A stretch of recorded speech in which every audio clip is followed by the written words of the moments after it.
Hi, I'm Ava, and so while brainstorming ideas for this chapter readings, my mentor Jesse and I were having trouble coming up with some ideas because I found that the ideas that I was coming up with weren't really coming from the heart, but I found that when writing about my hardships in pre-calculus that I was actually coming quite naturally to me when I could speak about it and write about it, which led me to write a piece about math, which I decided to call Math.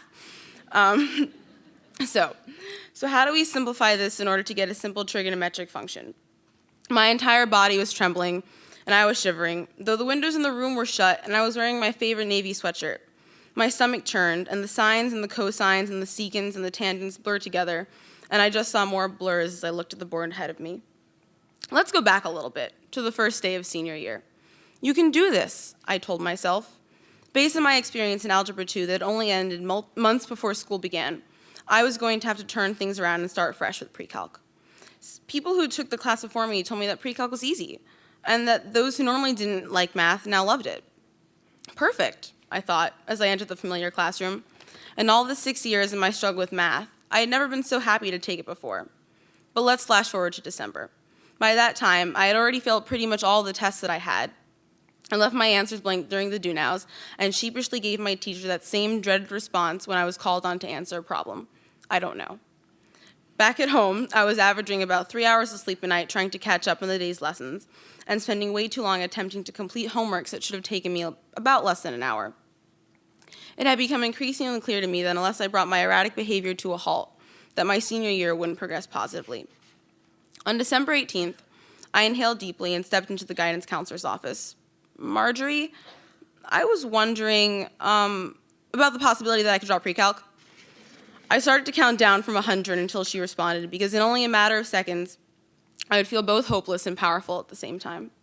She lowered her eyes to me with a sympathetic expression on her face. Well, I could let you drop it, but you get an F for not completing the course. I felt my stomach drop, so I gave her my fakest yet appreciative smile and hurriedly began to walk out of her office before she could see the tears welling up in my eyes. Then she called me back. Come here, cutie pie, so tell me again why you wanted to drop pre-calc. Well, I just feel like my lip began to quiver, and the tears rolled down my cheeks, and I started to cry.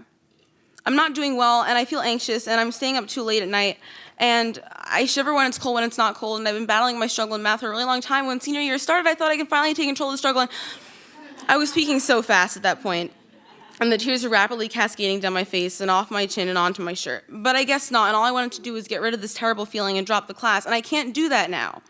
She looked at me, nodding her head. She opened her file cabinet and dug around and found a Starbucks napkin. Here you go, cutie pie, wipe your face. Later that night, I went home, and my parents, still seeing me in my distraught state, told me, look, we know you'd rather not take the class, but you've got to make the most of it. There's almost 5 months left of your senior year, so take the challenges as they come.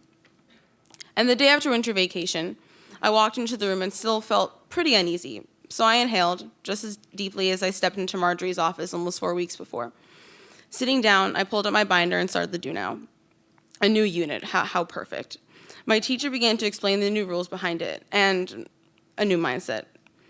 It got a little easier, but the regions were only 3 weeks away, and that meant crunch time. So over the next 3 weeks, I spent class time reviewing everything about logarithms and permutations from the previous school year, and that was coming back to me. And I was able to complete at least most of my homework assignments.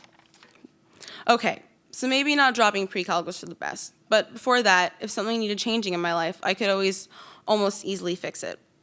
This time, I wasn't so lucky, but it worked out in the end. Not dropping a math class I once dreaded 5 months ago pushed me to work harder, and even now, I still have my rough days. After all, I'd be lying if I said I didn't. I still have those nights where I stay up till 12 a.m. the day before a unit test, and there's always that one problem I just can't get. Maybe the reason why I decided not to fight back is because I like to be challenged. After all, life's about living forward, not understanding it backwards. Thank you.